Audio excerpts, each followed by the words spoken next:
In a shocking turn of events, China is retreating from the West Philippine Sea, terrified of what President Marcos might do next.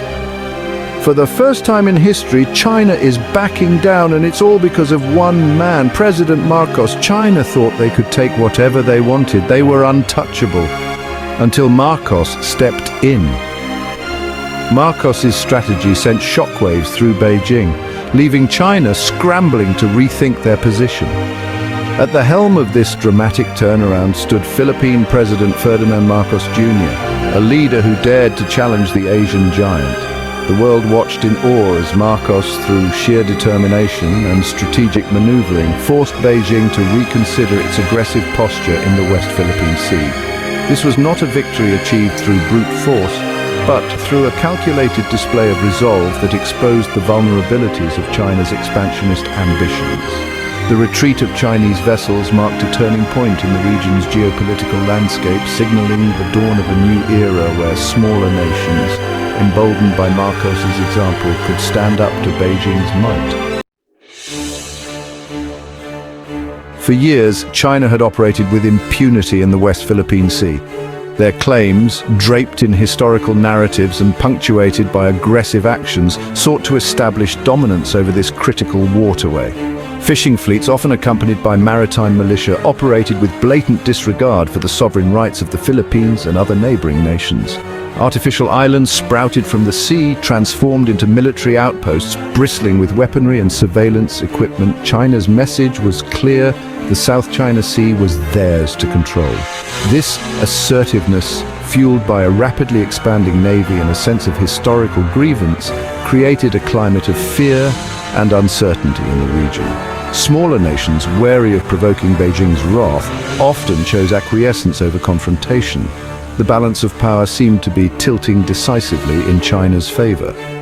The dragon, it seemed, was on the ascendancy, its fiery breath threatening to consume all who dared to stand in its path. Ferdinand Marcos Jr.'s ascension to the presidency in 2022 brought with it a renewed sense of hope for the Philippines. Marcos, acutely aware of the challenges posed by China's maritime expansionism, adopted a decisively different approach from his predecessor. Gone were the days of appeasement and quiet diplomacy. Marcos, in a bold declaration, vowed to defend every inch of Philippine territory, drawing a line in the sand that resonated throughout the region. This was not mere rhetoric. It was a commitment backed by concrete actions. Marcos moved swiftly to strengthen the Philippines' military capabilities, forging strategic partnerships with like-minded nations, and most importantly, rallying the Filipino people behind a common cause. His message was clear: the Philippines would no longer be bullied. This newfound assertiveness, coupled with a shrewd understanding of China's vulnerabilities, formed the cornerstone of Marcos's strategy. He recognized that China's rise was not without its challenges, both domestically and internationally, and he was prepared to exploit those weaknesses.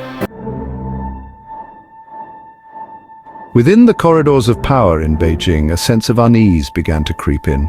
Marcos's resolute stance, coupled with his strategic maneuvering, had caught China off guard. The Philippines, once seen as a pliant neighbor, was now a formidable obstacle to China's ambitions in the West Philippine Sea. The international community, too, was taking notice.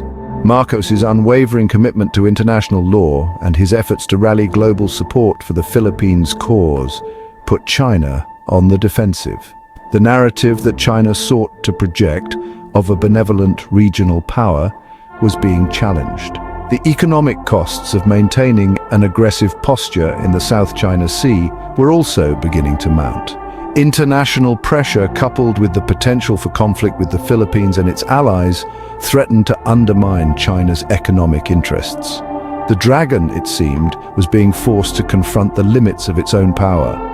Marcos's strategy was not solely based on defiance. It was a carefully calibrated approach that combined military modernization, strategic alliances, and economic leverage. He recognized that to effectively deter China, the Philippines needed to enhance its own capabilities. Under his leadership, the Philippines embarked on a significant military modernization program, acquiring new naval vessels, upgrading its air force, and bolstering its coastal defenses. He also recognized the importance of international partnerships, deepening ties with the United States, Japan, Australia, and other like-minded nations. These alliances provided the Philippines with not just military support but also diplomatic heft, amplifying its voice on the international stage. Moreover, Marcos understood the importance of economic leverage. He actively sought to diversify the Philippines' economic partnerships, reducing its reliance on China and attracting investments from other countries. This multi-pronged approach, combining military strength, strategic alliances, and economic diversification, effectively chipped away at China's advantages, forcing them to reconsider their aggressive posture. The turning point came gradually, like the tide receding from the shore. Chinese vessels, once a constant presence in disputed waters, began to reduce their patrols. The aggressive maneuvers and confrontations with Philippine vessels became less frequent. The artificial islands, once symbols of China's dominance, now stood as monuments to a miscalculated strategy. The retreat was not just physical, it was psychological. China's aura of invincibility had been pierced. The dragon, once feared for its fiery breath, now found itself on its heels, forced to confront the consequences of its own actions. The world watched in amazement as the Philippines, a nation that had long endured China's aggression, emerged as a beacon of resistance. Marcos's leadership had not only secured the Philippines' maritime rights, but had also emboldened other nations in the region to stand up to China's bullying tactics. The international community responded to the unfolding drama in the West Philippine Sea with a mixture of admiration and relief. Marcos's bold leadership, his unwavering commitment to international law, and his skillful diplomacy had earned him accolades from world leaders. The Philippines, once seen as a pawn in the great power rivalry between the United States and China, had emerged as a player in its own right. The world recognized that Marcos's victory was not just a victory for the Philippines, it was a victory for the rules-based international order. The United States in particular was quick to praise Marcos's leadership. The Biden administration, which had made countering China's assertiveness a cornerstone of its foreign policy, saw in Marcos a reliable partner in the region. The strengthening of ties between the Philippines and the United States, along with other like-minded nations, signaled a shift in the regional balance of power, one that did not favor China's ambitions. While the retreat of Chinese forces from the West Philippine Sea marked a significant victory for the Philippines, Marcos understood that the struggle was far from over. China, despite its setback, remained a formidable challenge, and Marcos knew that maintaining the momentum would require continued vigilance and strategic foresight.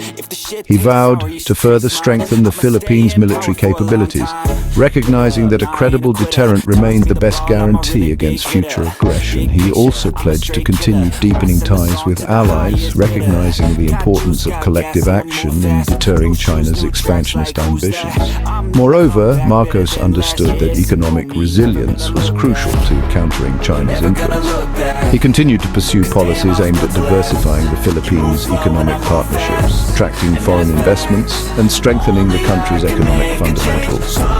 This multi-pronged approach, combining military strength, strategic alliances, and economic resilience, formed the bedrock of Marcos's strategy for securing the Philippines' future. The future of the West Philippine Sea remains uncertain. China, despite its recent setback, is unlikely to abandon its long-term ambitions in the region. The potential for future tensions and confrontations remains a real possibility. However, one thing is clear: the dynamics of the region have been irrevocably altered.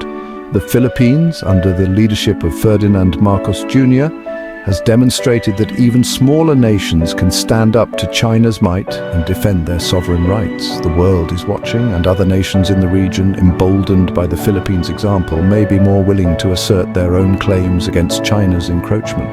The coming years will be crucial in determining the future trajectory of the region. The actions of China, the Philippines, and other key players will shape the regional security architecture for decades to come. The stakes are high, and the world is watching.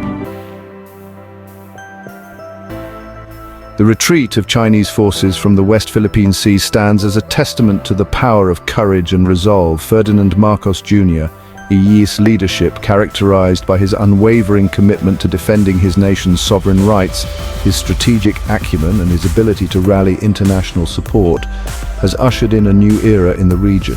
The Philippines' victory is not just a victory for a single nation. It is a victory for the rules-based international order, a beacon of hope for smaller nations facing down larger aggressors. It serves as a reminder that even in the face of seemingly insurmountable odds, courage, determination and strategic clarity can prevail. The world will be watching closely as the drama in the West Philippine Sea continues to unfold. The actions of all parties involved will have far-reaching consequences, not just for the region but for the future of the international order itself. The Philippines, under the leadership of Ferdinand Marcos Jr., has shown that it is prepared to play a leading role in shaping that future.